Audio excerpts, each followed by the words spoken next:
Oh, that bitch took my eyeliner. She took my mascara. That bitch took my comb. How am I gonna do my hair up? That bitch took my lipstick. She took my comb.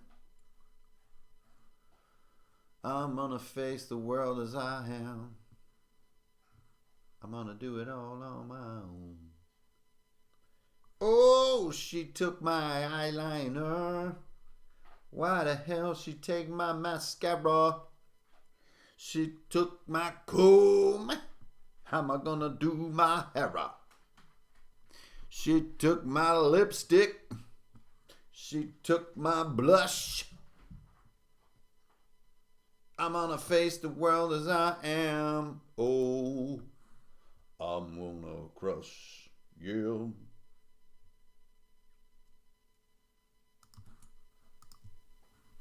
Bitch took my lipstick. She took my comb. She left me here all alone. She took my lipstick. She took my blush. I'm gonna have to face the world as I am. And I'm on a crush. I'm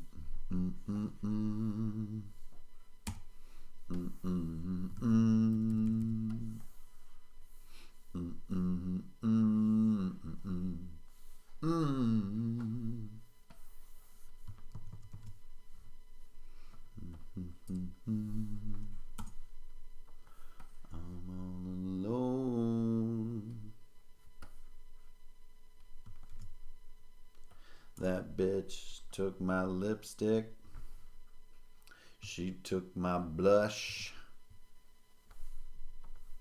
I'm gonna have to face the world as I am, and I'm gonna crush you.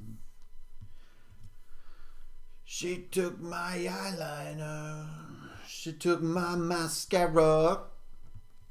She took my curlers. Oh, how am I gonna do my hair up? She took my lipstick. She took my comb. I'm doodling on Thor's day. Doodling all alone. Yeah. Hey, greetings, programs. This is old Ingrid Bernal here. It's just Thursday night.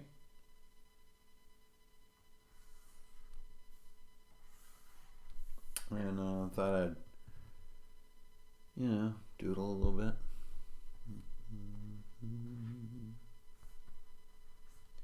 She took my comb.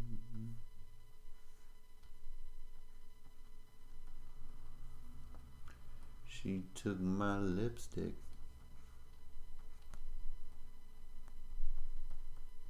This dude.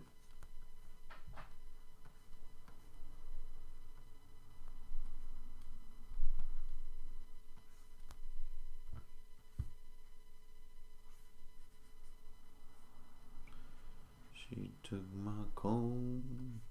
I don't know, his wrist is a little weird there. Legs are too long.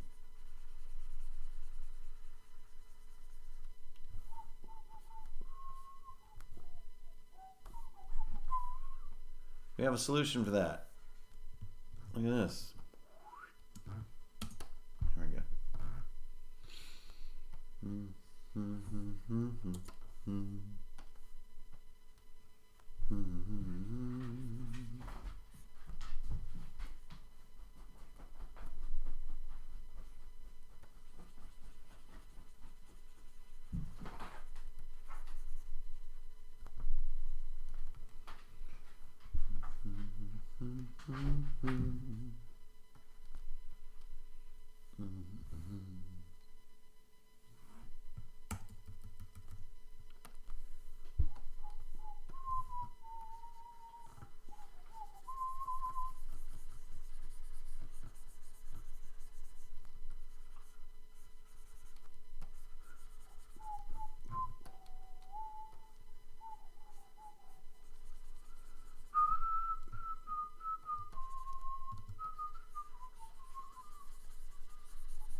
Ooh. This goblin's serious right here, man. This fool. He's not messing around, B. Look at this dude.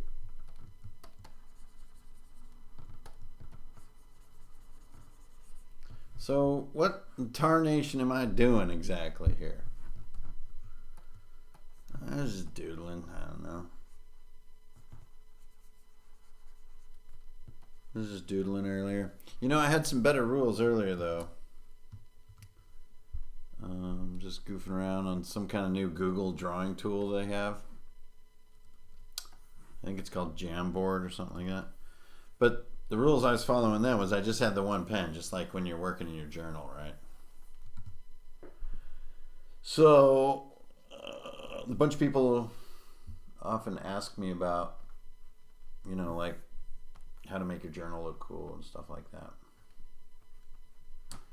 I guess, even though this is probably one of the most boring things on the internet right now, I was going to talk about a little bit of it, doodling and how journaling, some of how I do it. Part of it is like linear thinking. That's more for like publishing, but non-linear thinking can be handy for your journal. A great example of non-linear thinking is to draw boxers and imply order before you know what the order is. So what am I working on?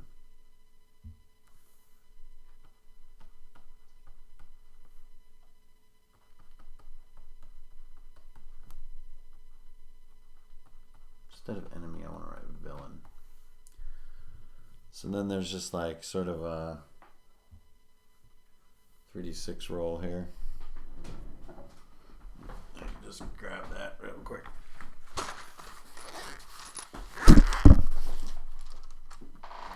See how the mighty have fallen? Okay, we got a 2. We got another 2. And we got a 1.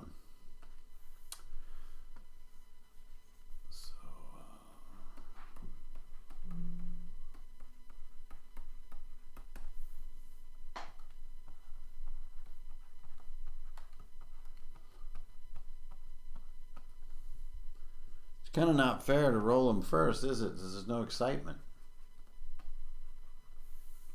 Talk about non-linear. Iron, rust. 2 is wet, tentacles. 3 is energy, portals. 4 is space. 5 is like insect desert. 6 is undead world. Let's roll them again. What's the world in this session? I got a 2 again. Oh my god, another 2. What the haunted dice and 6. So my world is wet. My heroes are tentacles. And my villain, undead. Okay, easy enough. So, that whole experience may have seemed completely silly, but this is very similar to how I do a lot of my thinking. Is to just asylum your way through it. Just crazy pants. Okay. So we've got a wet world. We've got tentacle heroes. Now, the most interesting thing, obviously, is tentacle heroes. That is a truly novel concept. I don't know if y'all are chilling out with tentacle heroes in your world, but for me, that's going to be relatively novel. So I think the underside of the tentacle is the face side. Because, you know, heroes still need, like, identities, right? You can't just have a tentacle that can't speak. You need a tentacle man, a tentacle lady. There we go. So now normally you would then add some suckers in here, right? But the suckers are the little dude.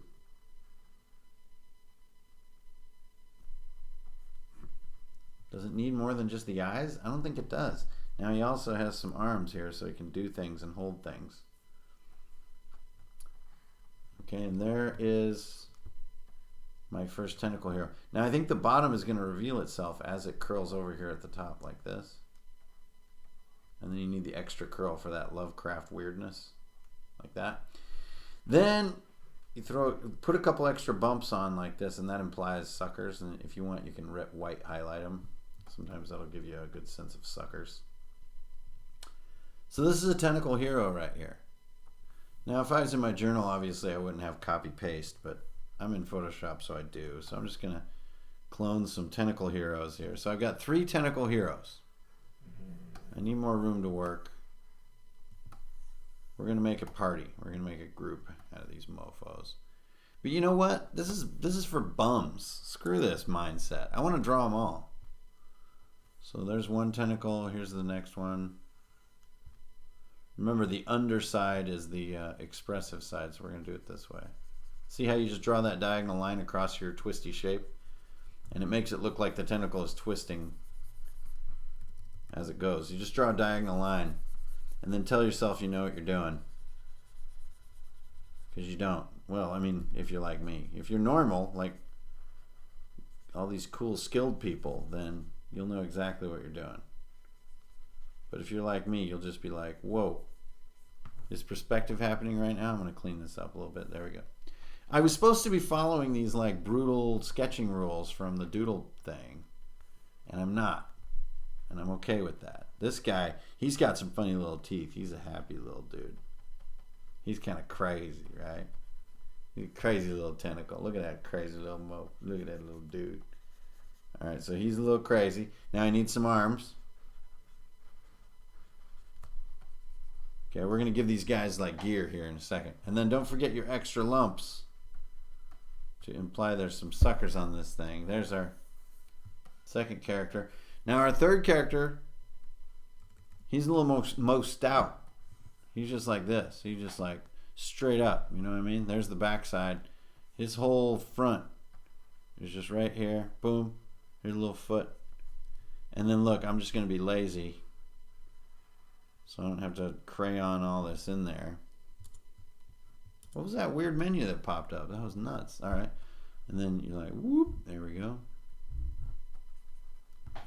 He's like leaning forward a little bit. He's a little more aggressive, right? So I'm going to clean this up a little bit. Okay.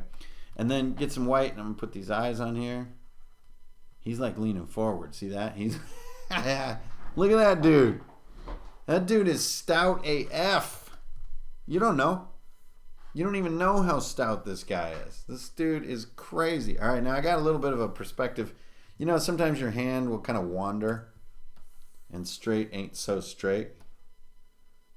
You know, I'm all about absolute transparency here at Runehammer, so I'm going to show you that, you know, sometimes straight ain't straight.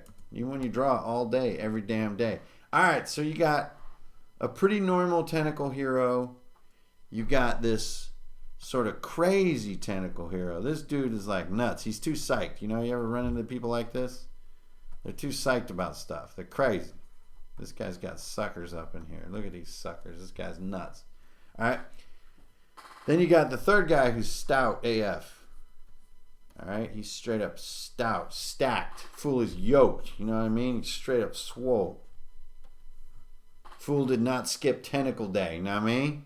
All right. There's our party. We're ready for a freaking adventure. Now hold up. I need some gear. Plus this motherfucker got arms. Let's get some arms on this dude. There we go. Alright, so the sort of normal dude, I'm thinking he's like range DPS. Alright, so we're going to get a bow on this. You got a bow right here. See, it's like you draw a squiggly line, put a little straight line on that. Get a really small pen though for the string so you look like you're cool. Okay, there you go. Come on down, give it a little bit. There we go. Then coming off his shoulder here, he's got a little quiver. There we go. Range DPS. Boom. Second dude, wizard. This guy's crazy, right? Like one of those crazy wild magic sorcerer types. Boom, staff. Crystal on the end. Little thingies. I'm going to use my eraser, make the crystal pointy. There we go. That's it. That's all that fool's got. Boom. Alright. Now this guy, everybody knows. This is our tank right up in here. But we're not going to do no shield, sword, and board BS. This is tentacle heroes. This guy's got a battle axe. No, he doesn't got no battle axe. Got a harpoon. He's got a trident. Boom, look at this. Straight trident right here. So it's got a tip piece, counterweight. Boom, boom, boom. Trident, pointy. Take your eraser, and even though you just have little blobs, just erase little triangle shapes, and boom, it's sharp as hell. Trident. You guys have heard a lot of different tanking techniques out there. But what do you know about trident tanking? This fool's going to stab, man. Straight stab. The eyes aren't even right. Look, he's aggressive. Look at this. Boom. Boom. Ooh. He's a dirty little bird. That's one pissed off tentacle hero right there. He going to stab yo. He's going to stab you right in the booty. Now, look. This thing ain't big enough. Boom. Thank you, Photoshop, by the way, for, in your latest update, changing a 20-year-old convention in your shortcuts. I really, really appreciate that. That's great. Okay, so now we got tentacle heroes. They're going to need names. And then we're going to move on to, we've got a wet world and we've got an undead villain. All right. We need names on these guys. We got Slippy. That's my little, that's a tribute to Star Fox. Okay. And then we got Nub.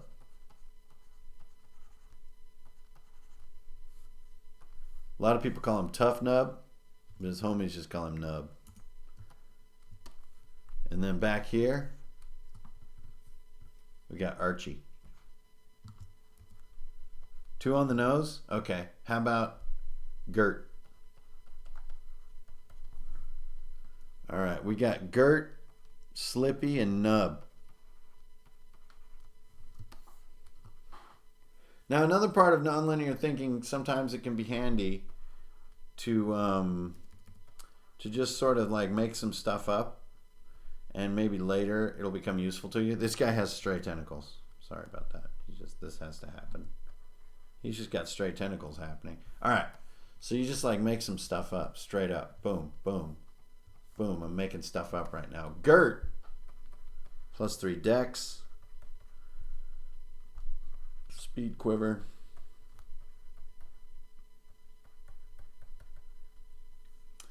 And graptical. Graptical. A graptical is where you can use the suckers on your tentacle body as a grappling hook and like sling around the battlefield. Alright? Now Slippy. Slippy got +3 int. Slippy got that, what is it, the spell book. This is just index card RPG shorthand here if you guys are familiar with the system. We'll give him the spell book for exploding dice. And then Slippy also needs he's got 2x on water. So anything he casts spells against or works against that's water, he's good at it. He can mess with it. He's cool like that. You know what? He's got these weird discolorations too. Look at this stuff.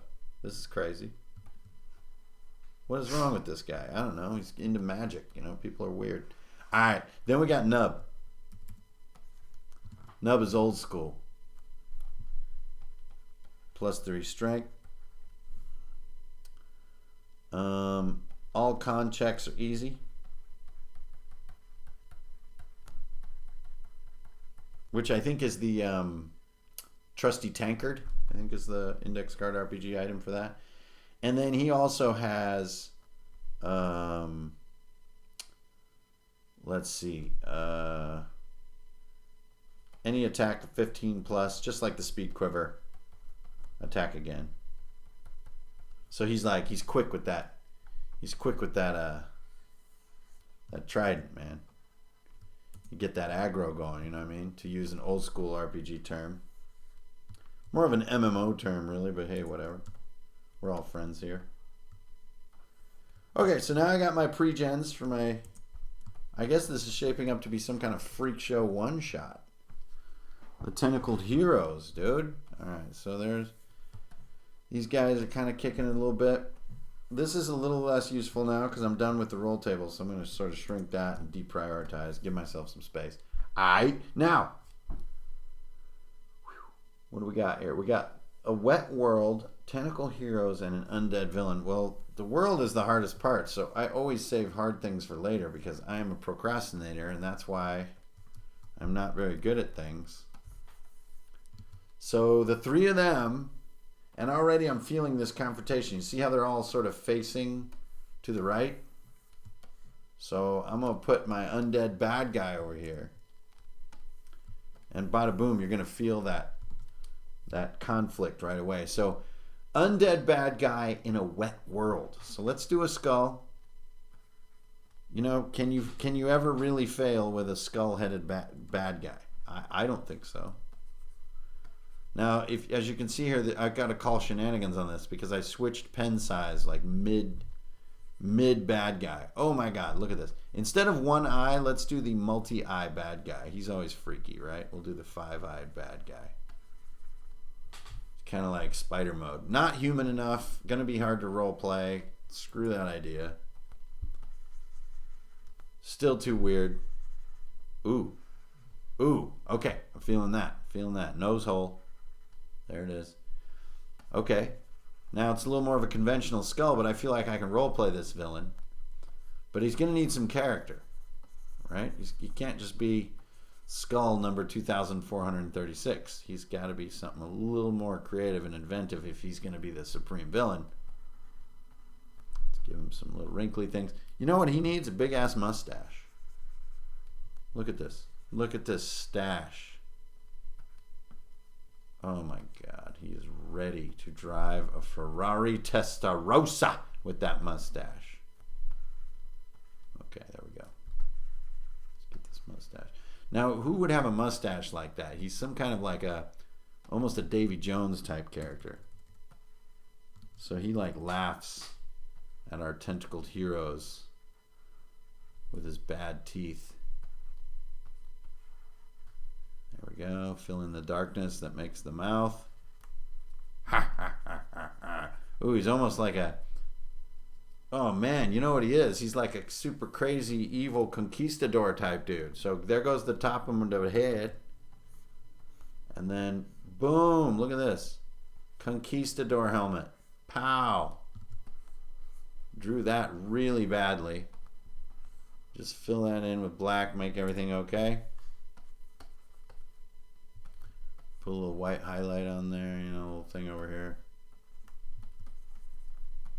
Okay, then do some shadow underneath the brim so he kind of gets that little more creepy look.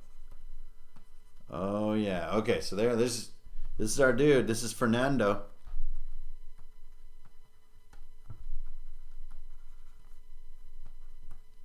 Fernando.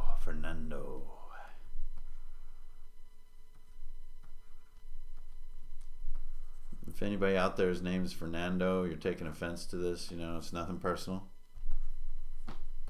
It's just I got myself a conquistador skull bad guy right now. All right, so what's he gonna be like? What are people like in this world? Are they shaped like this and stuff? Yeah, that kind of feels like it fits. Like this. I've been drawing a lot of things with small legs lately. I'm just gonna keep going with it, you know. If the small leg patrol is gonna come after me because this stuff's crazy, you know, they're welcome. They're welcome to come after me. Come and get a piece of this action. Look at this. This is a big old belt he's got going on right here. I don't know, some kind of symbol on it. The symbol is probably the root of his evil. Right? And he's got this sort of armor, and maybe the armor has like some decorative business on it.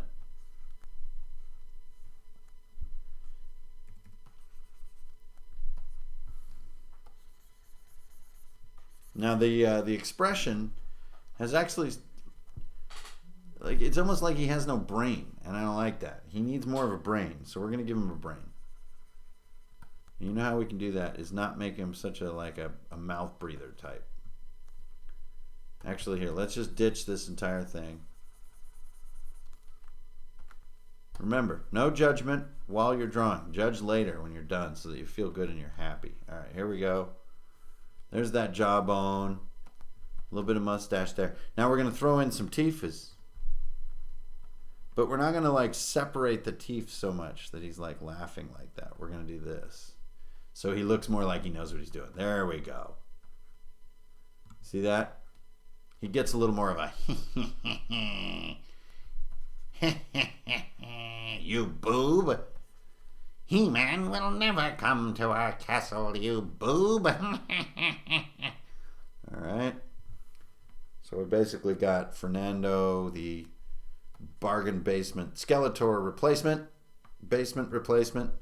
Then he's got these goofy little arms too. I need some space here. And why is he so damn big? Let's just get a little smaller. There we go.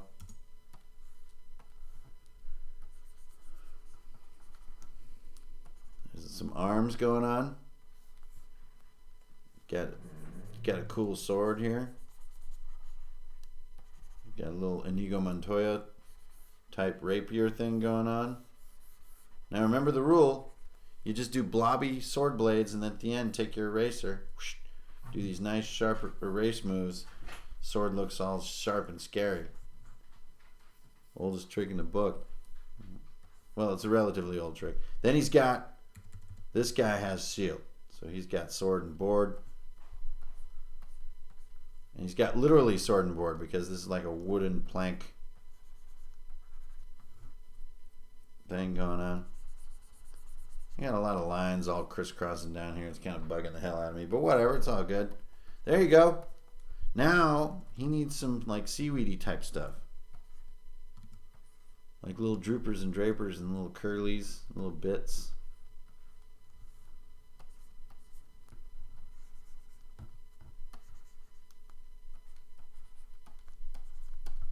He has this little army of these tiny little crabs that hang out with him.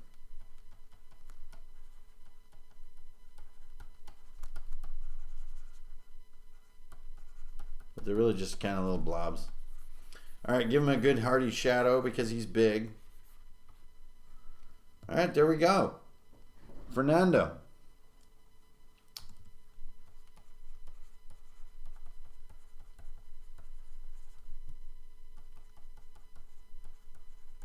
So Fernando has been searching for the, he doesn't need an army of crabs. He's been searching for the Fountain of Youth for like 12 centuries. He's getting really grumpy. And his grumpiness has made him the primary villain of the campaign.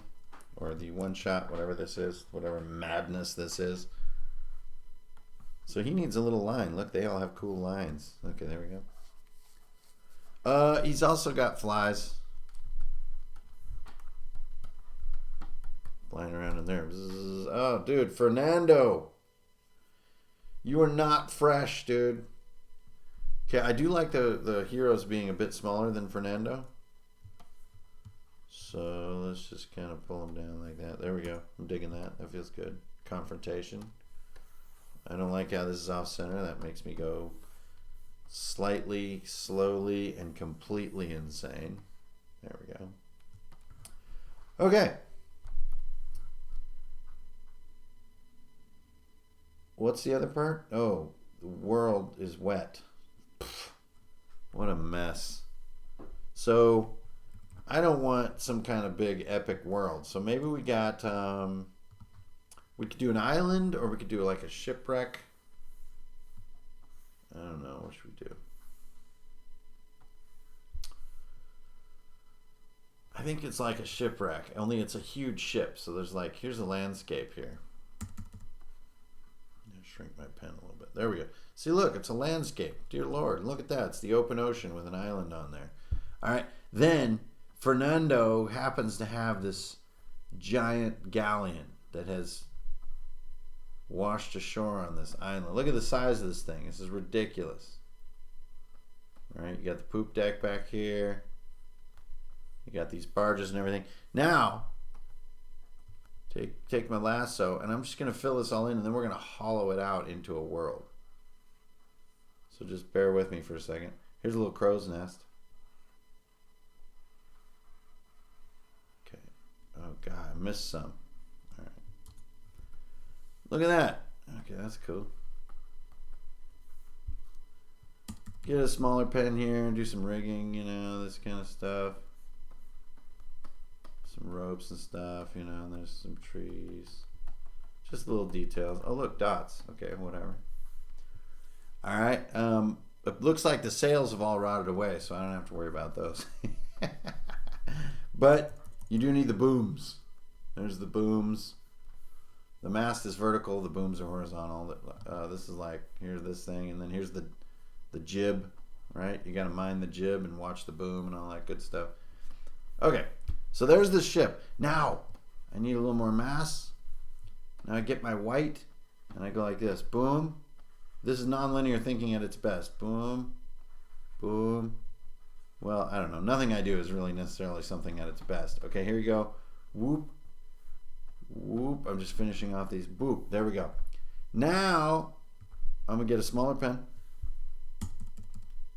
1, 2, 3, 4, 5, 6, and then you guys are gonna kill me for this, but there's a floating island up here. There's like a floating piece of rock, and inside of that, 7. What is that? I don't know. Once again, part of the fun of nonlinear thinking is just pretending like you know what you're about to say when you totally don't. And I don't mean say to other people. I mean say to yourself creatively. Do, do, do, do, do. There we go. Give me a little space, guys. All right, let's go in. 1, 2, 3, 4, 5, 6, 7. Now, I know I have to fill these in. 1, the awakening. So the tentacles become human somehow. 2, the crew. They need to fight the undead crew. 3, anchor room. They need to like release the anchor so this giant ship will stop crushing this entire island. 4, crow's nest. This is like a super high up, windy, rickety, frightening fall damage type encounter. 5, what do we got here? We got the island. 6, we've got the ruins. So there's these ancient ruins. And this is probably why Fernando is here. So we're just going to put him right there. Old Fernie. That's what we're going to call him. Fernie is in node 6 of the adventure. Then in node 7 is escape. And you know what? I don't like this flying island garbage. This is crap. Our players, our heroes are tentacles, for God's sake. So if they need to escape, they need to go deep sea, baby. Look at this. Here's the deep, is what we could call it. And it's like they need to make it out there. And if they don't destroy Fernando, or even if they do, maybe his crew is going to make life difficult, but it's going to be like this heavy duty escape, right? It's going to be like this kind of a thing. A fun way to make a dotted line really easily is just to draw a line and then get your eraser and just do that. And it looks like you made like a really good dotted line, but you didn't. Okay, there we go. So now I've got a world, I've got heroes, I've got a supreme bad guy, I've got just about everything I need on this little doodle sheet. Well, ain't that something else? So now I'm going to switch over to a different mode. Whoa! Okay, whew. That was intense. All right, is anybody hanging around? Oh, crap! There's like almost 100 people here. What the? You guys are insane. Hello, everybody. Yeah, so I suppose you could say we're back at it again. We're back at it again. Reminds me of yeah, need monster truck wheel. Oh yeah, I love all this stuff. So yeah, you guys, I know you're just looking at the logo right now. That's not very cool. Let me see if I can yeah.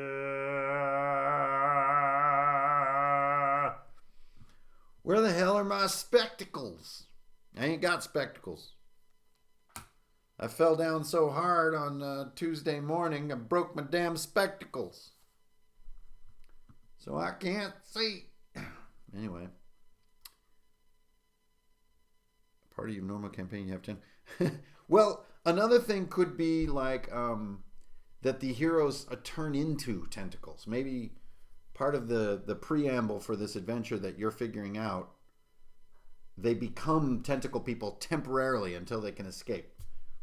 Classic thing you see in a lot of movie storylines is like the heroes are temporarily transformed until they resolve the monkey situation. So, Hanksticles, yes. But most importantly, what I just wanted to show was just part of this process of how I think. Yes, my videos are unpredictable. You never know when I'm going to do a stream and all this kind of stuff. But at the same time, this is what's going to make them doable for me. And then conversely, this drawing technique or this idea creation technique, it sets you free of one of the biggest questions I've been getting lately, which is like, how do you get into this child mind and everything? And the answer is you truly don't ever get there. I think probably everyone here is a grown-up. You can't actually get back into your child mind and find that reasonless enthusiasm.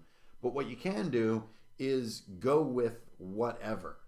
Now, one thing I see people doing a ton here. Let's go back to Photoshop. Okay, is that they will be, say, diagramming in their journal. Okay, and let's say they're diagramming. Everybody does diagramming in their journal, right? So you say, let's see, you have the Tower of the Wizard, right? And then you've got sort of like, let me see, 8 floors. Why are there 8 floors? I don't know, I just decided it. And then you'll circle it because you're kind of excited about that. And then you write some other stuff over here. And then instead of just moving on, take a little bit of extra time to do this. Look at that. All I did was scribble a little shadow on my oval. That's all I did. And then I go back, I put a cool dot on the top of my eye. Maybe I make my T extra big because it's the first letter, and then do these little serify things on it. This mindset is huge for doing a cool looking journal. It's constantly going back and retouching things as you work. So a lot of people will do arrows like this, right? But if you just go to the extra effort to fill that tip of the arrow in and add fletching to the back, you get so much more interesting looking journaling. And I don't even know what those things are. Then as you're, building your mess, and here's some writing, and then here's the thing I realized. I'm like, oh my gosh, I just realized there is no armor, right? Then as I keep writing, I'll be like, ooh, that is a really important fact, and I'll go back to it again. And then I will give it a box. Put a drop shadow on your box. And if you really want to win, you can put little bursty rays on your box. Little stuff like this. So this stuff may seem ultra silly, but it is no different than what I just did with my tentacle heroes, which I'm already completely in love with.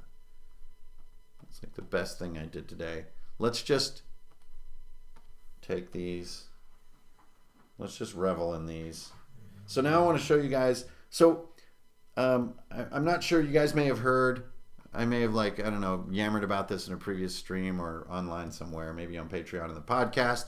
By the way, if you're not checking out the podcast, a single dollar gets you 46 episodes or something crazy. Anyways, my main focus is really like this concept I'm thinking of called RPG Underground.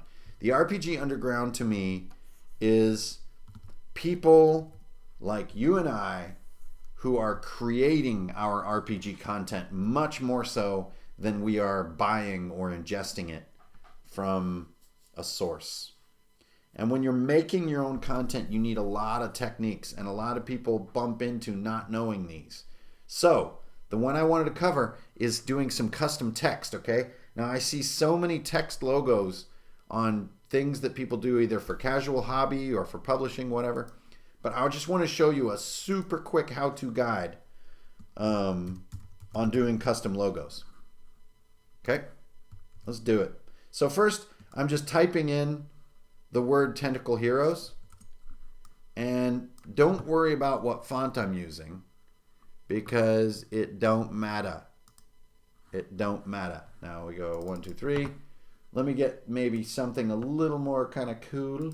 Okay, there we go. So I'll just get something thick, right? That just has like a nice, plenty of mass to it. It's bold, right? It's heavy. Okay, now just gonna match this up. Now, variation in size in your words and like creating this alignment and stuff, this is the first huge step in doing cool logos. Instead of just taking what a text tool is gonna give, you kind of makes a couple sizes that line up in fun ways. All right, next thing I did, you may have just noticed if you're watching my layer palette, I took both text channels and joined them, which turns them into pixels rather than vectors, right? So vectors you edit with a text tool, pixels you can draw on and mess with. So I have, look, I can use my eraser on it now. So it's very simple. So now what I want to do is take my eraser and start to play with my letters a little bit. Look at this. I'm going to play. I'm just going to play. I'm going to make the gaps in the E's bigger. I'm going to make the gap in the A bigger. Gap in the E, gap in the E, gap in the E, gap in the E. Sounds like a Cardi B song. Okay, cool. Then I'm going to clip off some of these sharp corners because I don't feel like they fit. This R is ugly. I don't like it. I'm going to modify that. There, I like it better already. Okay, cool. That's a start. Now I want a little bit of crumble here. So I just take my eraser and just do some little erase bits here and there. Just kind of crumble my logo slightly. Look at that. Now, of course, every logo is going to want different treatment. But I'm just kind of running with it. Here's some barnacles. Okay, cool. Done. All right, next, I know I want a tentacle theme, right? It's tentacle heroes after all. I'm going to need a cleaner brush. This brush I'm using is really nasty. So let's get back to a basic. Let's squish it just a bit like that. I don't like round brushes. There we go. It's elliptical. Okay, now where am I going to get my tentacle work done? Let's see. What looks the most like a tentacle already? Well, probably the S. The S really, and the C kind of looks like tentacle. But I think the S is winning. So I'm going to make some room for the S to be a tentacle. Look at this. Boom. Goodbye, bottom of the E. I'm going to kind of round this off. Then get your black ink and do this kind of thing. And do it until you like it. Like, I don't like any of these ideas I'm having here. They're all garbage. That's close. So that's close enough for government work. So let's go down in here. Filling it in crayon style. Yada-da, yada-dee-dee. Got a little thin there on me, so I'm going to thicken it up a bit. Okay, now remember our rule? You'd put like bumps on there to imply suckers. Look at those bumps. My lovely tentacle bumps. My humps. My bumps. All right, now I'm going to repair my E just a little bit, but not so much that it touches. We're going to keep that little gap going. And look at that. I'm like on my way to a custom logo. And it may not be perfect. It may be, very quickly improvised. But gosh darn it, is it better than just like stock text form? Like I just wrote something in Times New Roman and called it a logo. Don't do that. Don't be that guy or girl. You can do better than that. Okay, so here you go. Pow! Look. Kind of feels like something, doesn't it? My goodness, isn't that fun? So same principles applied too. I just did the diagonal line on the tentacle to sort of make it look like I know what I'm doing as far as drawing like a twisting shape, which I totally don't.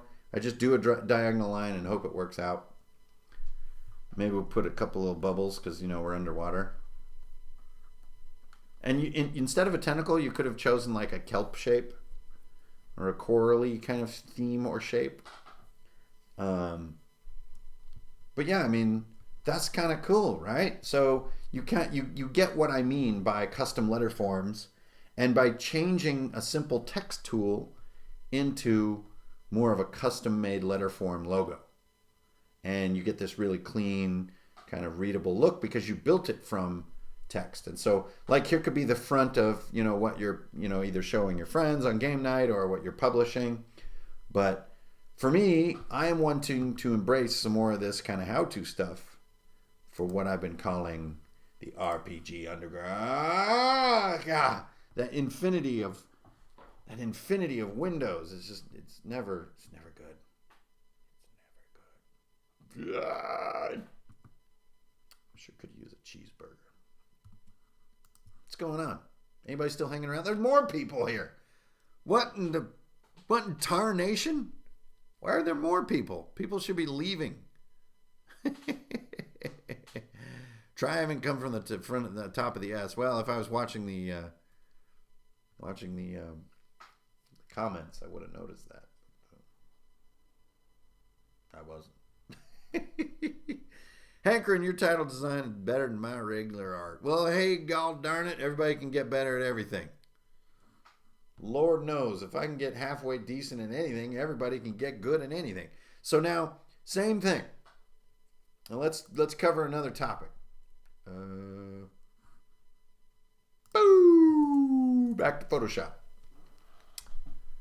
And I'm sure there are people out there who know how to use OBS better than I do that can avoid all those super stupid transitions, but it's not me. All right.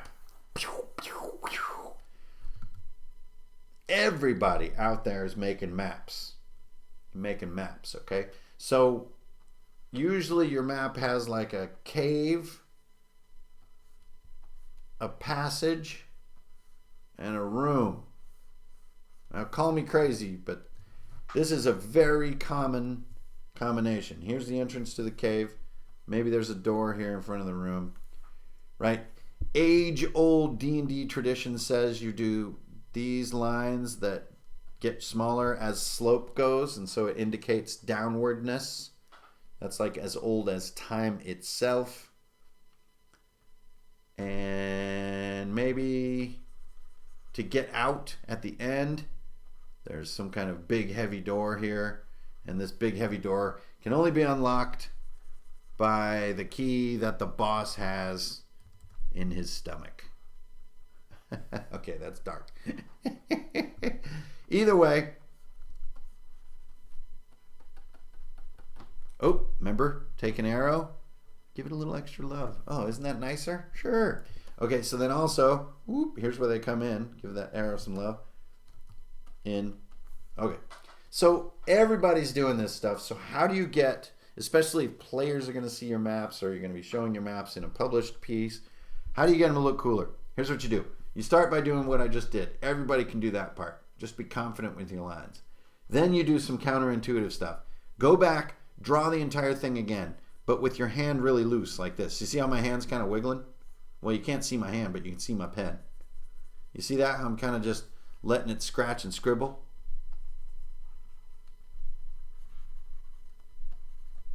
Look at that. Look at how that's scratching and scribbling. See that? I'm making a mess, sort of. Making a mess.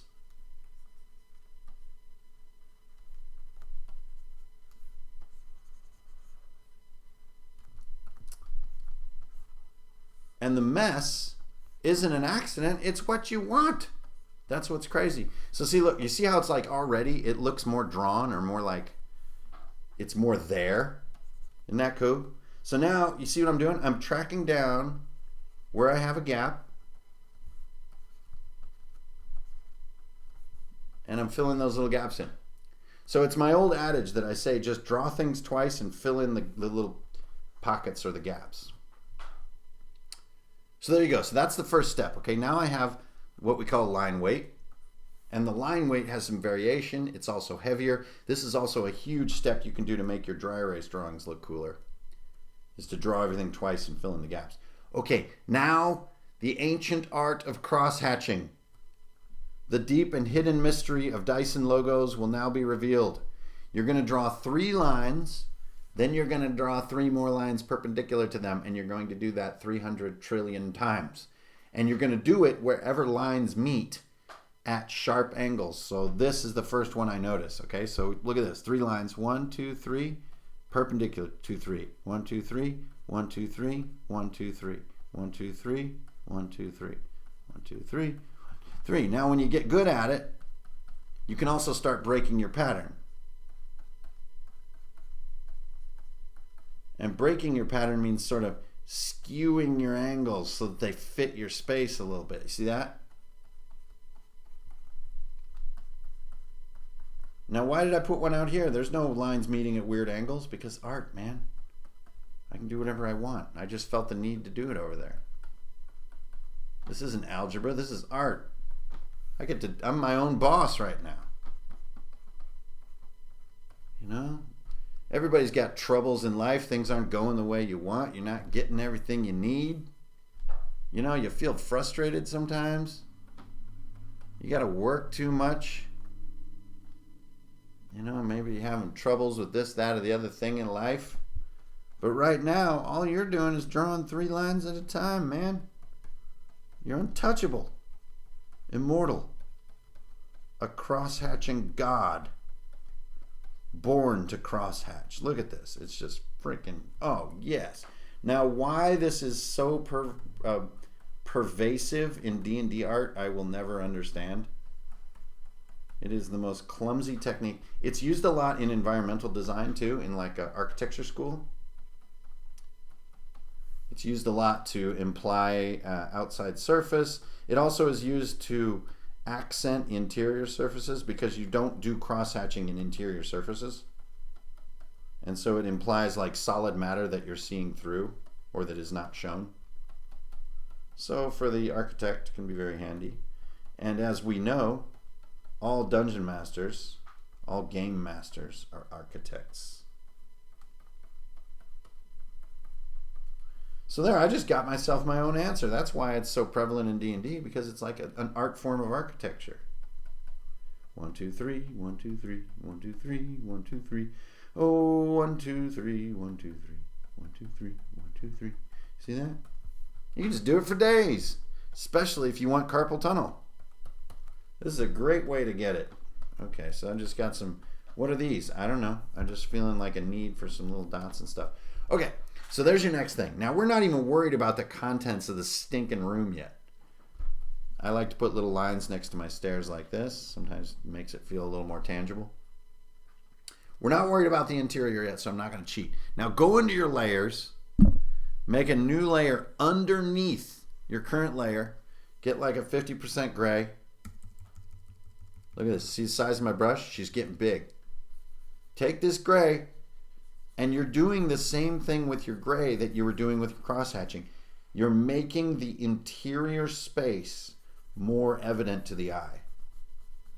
Then you can just loosen your hand as you get away from the walls. But where you want to be careful, you don't want any gray inside the rooms.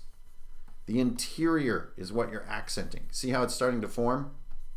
You're starting to feel this sense of what's walkable, because nobody wants to walk in the gray ink. That's just gross, man. That's not cool. What are you, Tom Hardy? Get out of here. All right, so we're going to be like boom, boom, boom, boom, boom. Boom, boom, boom. Look at me go, man. I'm publishing my own adventures now. RPG Underground, bitch. I got that style though, B. I'm gonna put a flute solo in my trap beat. You got a problem with that? Better not, because that's what I'm doing, man. This is my game right here. This is my show. All right, so look at this. You're just owning it, having fun. Gray ink. Now look, instantly you can start to feel this. I used too much space. I need more room. All right, that just gives me the little bit of room I need. There we go. Okay, back to the gray. There we go. Straight up reticulan style up in here. There we go. Boom. Pleiades. What do you know? Alpha Centauri. Represent. All right. So now you have accented your interior space. Look at that. It's a thing of beauty. Your mind no longer thinks, oh, where am I able to walk here? You know exactly where you can walk. Inside the room, baby. Woo! All right. Now you're going to worry about the interior. So get your black ink again and kind of do some of these little guys. Let your hand be real light. And these are almost like a form of topographic line. Topographic lines are parallel to one another, but not straight. They imply steepness or interior slope. You're just going to do a couple. Look, you're done. Boom. That's all you needed. Then always go in for a few dots. Dots are cool. There we go. Now you've got a cave and you've got a room, and there's a big difference. Caves have like things in them. Look at this. This is a pillar. There's always a pillar because you need to hide from the chul that's in this room. Matter of fact, he's right there. Check it out. Non-linear thinking. Chul.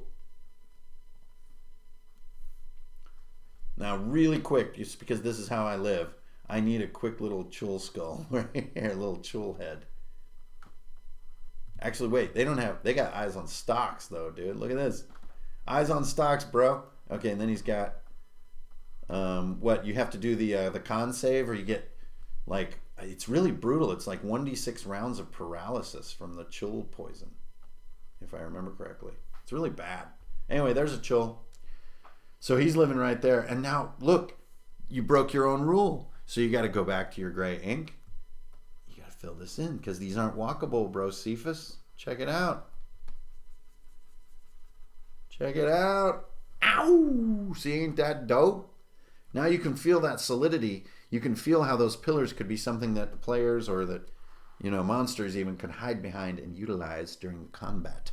Okay, now, if you want to be cool, and I know you want to be cool because you're hanging out on Runehammer, you're going to get that black, get a smaller pen. Look at, see that little small pen? You're going to do some little plans. Now this is like right out of the 2-minute tabletop playbook. You just get a light pen and you add this little shenanigan-y stuff, this silly little stuff. What my old friend Dave Pashut used to call dinks and donks. Brilliant artist. All right, now, down in the room, you want a totally different feel. Like we got all these nature shapes, right? Here, you don't want nature shapes. Here, you want straight lines. Look at this. Same small pen. What are these, bricks? I don't know. Just let it happen, man. Look at this. I'm just drawing some right angles. I don't know what this is. You're done. Don't draw every damn brick and every piece of mortar and every piece of stone. Don't do that. What are you, crazy? You don't have time for that. You got a day job. Look at this. Now I'm just going over some of it, adding little bits and bobbles, little dinks and donks. I'm done. I'm not totally happy with all of it, so I just get my eraser. I just kill some of it at random. Look at that. I'm done. I also want this to be more centered. Now I wouldn't be able to do this in my journal because I'd be working with pen and ink, but there we go. I just like that.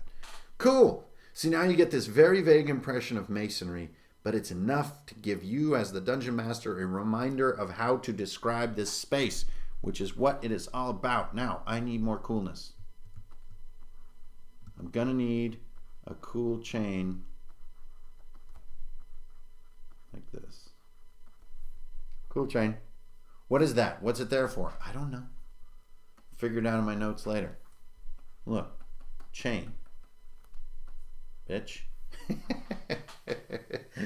Oh, my language is so crappy. Okay, now I'll just get a slightly bigger pen.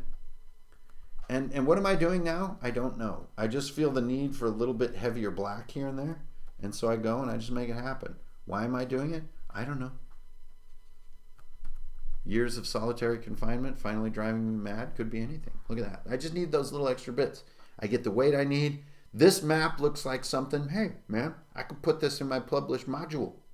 I don't got to wait around for, all these colossal maps that, I may or may not use. I'm going to be myself. Oh, whoa. Okay. Whew.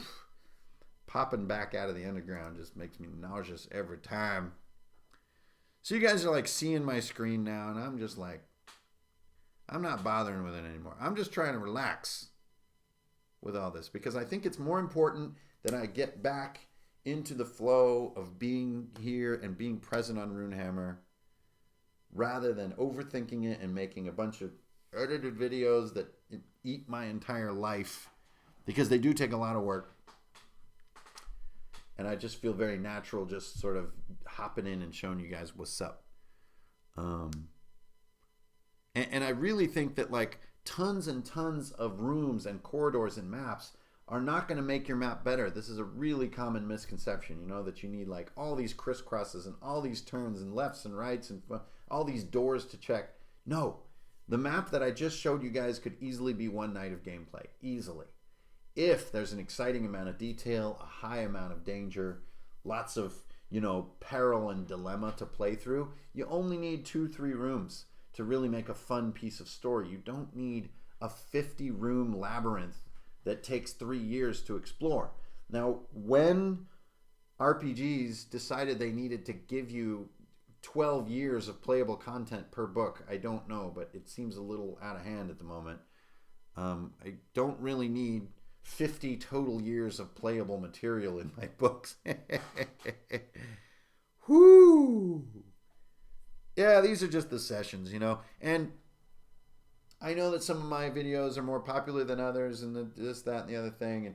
But the honest truth is that longevity, I think, on YouTube is more difficult than any other element. YouTube is a bit of a soul eater. And so I was just trying to be a little more real with it than sort of do what it's felt like I was supposed to do. So I just want to let you guys know I'm still neck deep in everything. I'm still doing this technique. My fluid of the evening is a wonderful beer called Rainbows and Unicorns, which has not been in circulation for almost 2 years. They finally made another few barrels of it, and those barrels got to my town. So I've been enjoying that. And getting bored after 3 to 4 rooms. I agree. Maybe times have changed. Maybe it's some players, but you can keep playing after that point. But everybody here knows that engagement and interest is the best session, and it's always better to cut it early. Always better to just be like, that's the end, guys. If you guys want to hang out and eat some Doritos and drink some beers, great. But that's it for D&D tonight. I think it's a great way to do it. Just cut it. Even if you have still an hour or two to hang out together, it can be very fun to just cut it and then talk meta rather than thinking you need to provide, 5, 7, 9 rooms. So anyway, thanks you guys for all showing up. 100 lumpy-headed lunatics, or even more, I think, at one point, hanging out on the stream. I'm going to be jumping on whenever I can to talk about whatever. To be totally honest, tonight I had no idea what I was going to talk about. I just wanted to start doodling. One of the immortals from my Patreon was on our Discord channel tonight and mentioned this sort of this doodle app that Google put out called Jamboard, and started Googling, and I thought to myself, doodling is fun. So I figured I'd come and hang out and doodle with you guys because I had a free night. Normally Thursday nights are when I play. We have an off night tonight, so a little bit of time to jump on the YT so you guys can peep old IB. That's me, Ingrid Bernal, know what I mean? I don't know what the hell that was. Anyway, I'm going to get out of here if I can figure out which button to push. Thanks you guys for tuning in. And if you haven't, please think about considering jumping on ye old Patreon, because all the stuff that I make is on there. Actually, there's going to be a fun video coming up. I printed, thanks to Victor Diaz, by the way, for the tip on this one, 717-page archive of everything I've published so far in one giant book from Barnes & Nobles. So that should be here within a week, and then I can show you on a video the pure insanity. That is not for sale. That is ridiculous. I have a disorder. One love, you guys. Make the world just a tiny bit more better than it was yesterday. Show love to all your peoples. Don't steal. Keep it real. You always get a deal. All right? Everybody, good to see you again. Strength, honor, good beer. All right? Screw it. All beer. See you guys on the internet. Till next time. Boom, boom, ding, bing, digga, hoom, digga, hoom, digga, doom, doom, doom. Boom, boom, boom, boom, digga, doom, digga, digga, doom, doom, doom, doom,